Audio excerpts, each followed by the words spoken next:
नमस्कार दोस्तों। आज की कहानी का नाम है गौतम बुद्ध और महाकाश्यप की कहानी। इस कहानी में हम जानेंगे कि कैसे बुद्ध ने शिष्यों को मौन का महत्व समझाया और उन्हें मौन का रास्ता दिखाया। एक बार की बात है, सभी शिष्य रोज की तरह शिक्षा लेने के लिए गौतम बुद्ध का इंतजार कर रहे थे।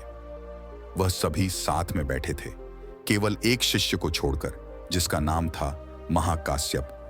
वह हमेशा उन शिष्यों से अलग बैठा करता था और वह किसी से बात भी नहीं करता था। वह हमेशा मौन में रहता था। उसकी अपनी ही एक दुनिया थी। सभी शिष्य उसको देखकर पागल और मूर्ख समझते थे। वे लोग अभी इतने काबिल नहीं बने थे कि उसके मौन को समझ पाए। बुद्ध अभी तक नहीं आए थे।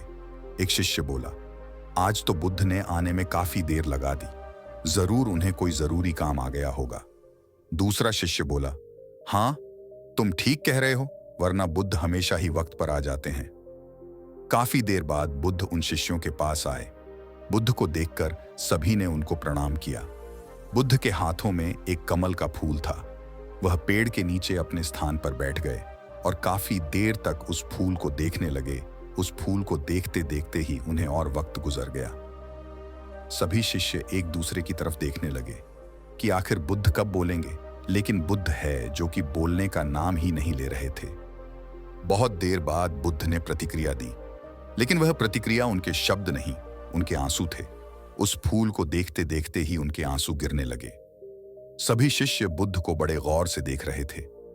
तभी पीछे से महाकाश्यप जोर जोर से हंसने लगा। उसकी हंसी ऐसी थी कि पूरे शांत माहौल में उसकी आवाज और तेज सुनाई दे रही थी।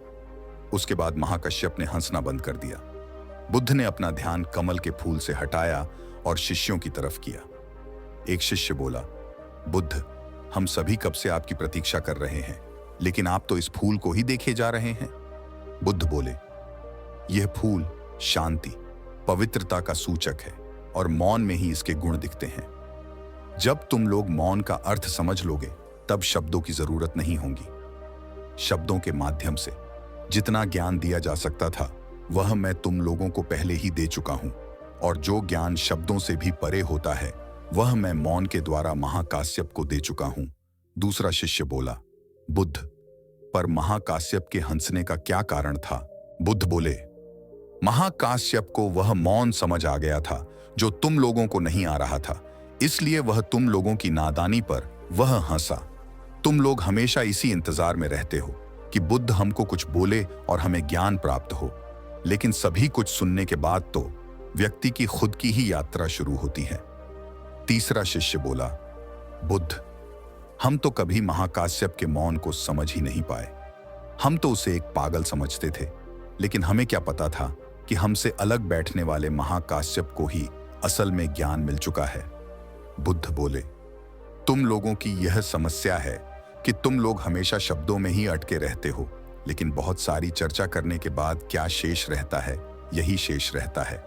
मौन हो जाओ और साक्षी होकर अपने मन के भीतर यह देखना सीख जाओ कि क्या हो रहा है। बुद्ध की यह बात सुनते ही काफी देर तक सभी शिष्य मौन रहे। सूचनाएं हम तक शब्दों के माध्यम से पहुंचती हैं। कोई भी मनुष्य बिना सूचनाओं के नहीं रह सकता, और यही सूचना विचार बन जाता है। हमारी भी यही समस्या है कि हमें अपने मन में कुछ ना कुछ विचार डालने ही होते हैं, लेकिन इन अत्यधिक विचारों से हमें कुछ प्राप्त नहीं होता, क्योंकि विचार सहायक तो होते हैं, लेकिन हमारा उनमें अटक जाना हमें आगे बढ़ने से रोक देता है। इसीलिए खुद को खाली करके हमें उस मौन को महसूस करना होगा, जो कि हमारी जिंदगी को हल्का बनाता है।